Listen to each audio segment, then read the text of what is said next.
in the game just to get my fatty. And these lazy ain't got competition. It's me versus me, love Key Talk. Welcome back to Key Talk Media. This your host, Key Talk. Check it out, man. All right.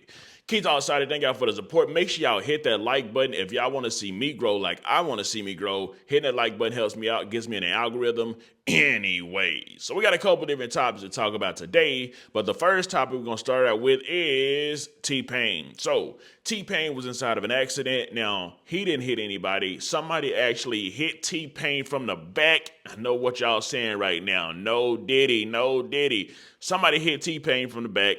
After they hit him from the back, they pretty much took off, right? Well, that sin is still triple no diddy, right? So somebody hit T-Pain from the back.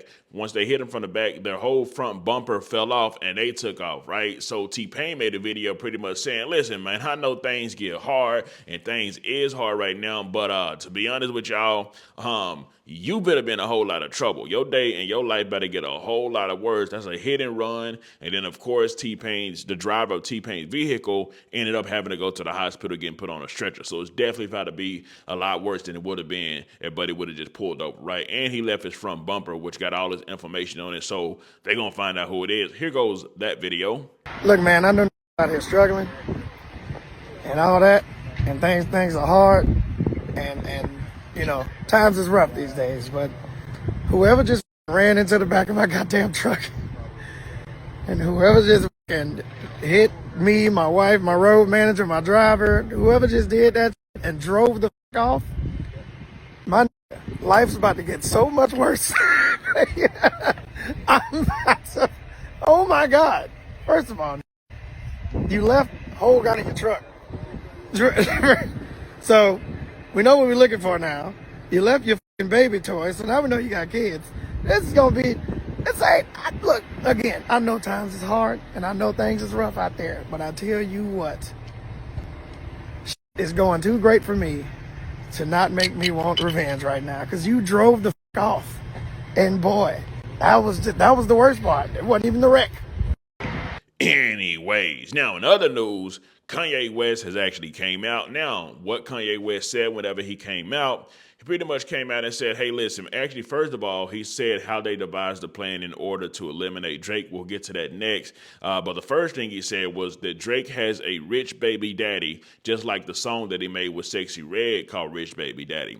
Kanye West says that Drake's rich baby daddy is a man that goes by the name of Lucian Grange, who, of course, works for Universal Music. Of course, see, to y'all, all these rappers are gods and y'all worship them. I told y'all all the time, I don't worship or idolize no rappers, right? Because I see the inner workings of it, right? So the rappers who are signed to the labels have to bow down to the people that they're actually signed to, the people with the actual powers. If you look at the totality of everything of who really got the power, the rappers probably at the bottom of the totem pole.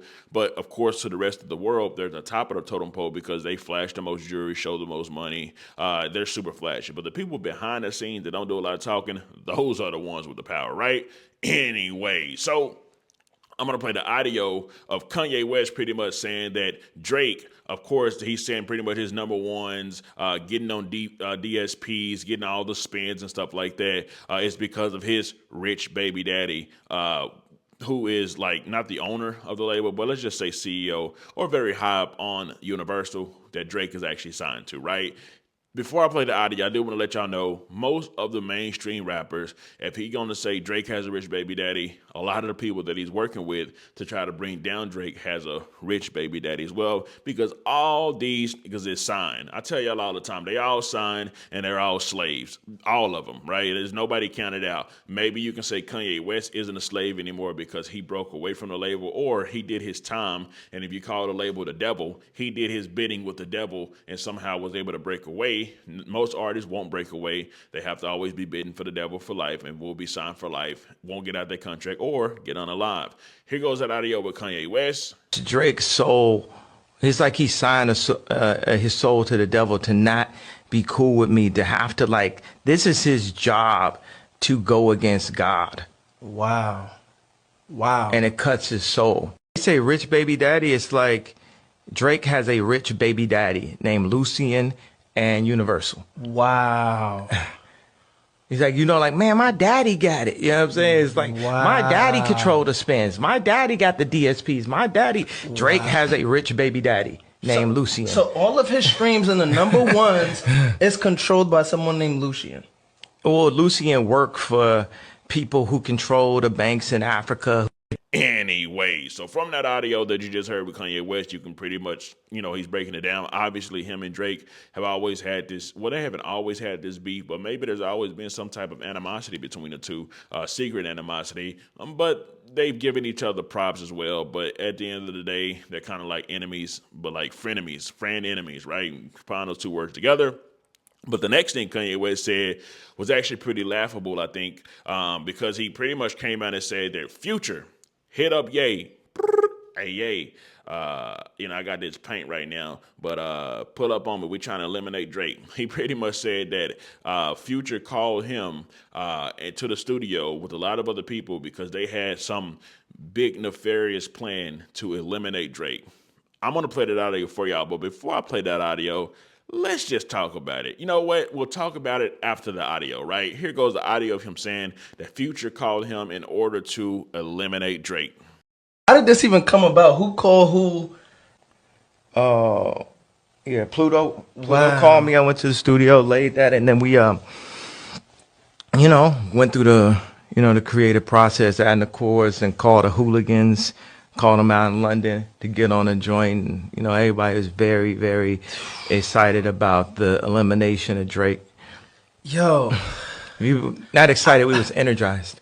And from that audio, I laughed a lot at it, right? Why did I laugh? Because for one, rappers don't have a lot of power within the music industry. Yeah, rappers may have power over the minds of the fans, but the fans are very fickle inside of this hip hop world stuff. They're always on to the next or buying to one thing. You throw a little marketing at the fans and they start believing some other stuff, right? So rappers, in my eyes, rappers don't have a lot of power. Like I told you, it's the people behind the scenes that make stuff happen that, the rappers are just tools and instruments like puppets on a string, right? So that's why it was funny to me. Black people don't own hip hop music.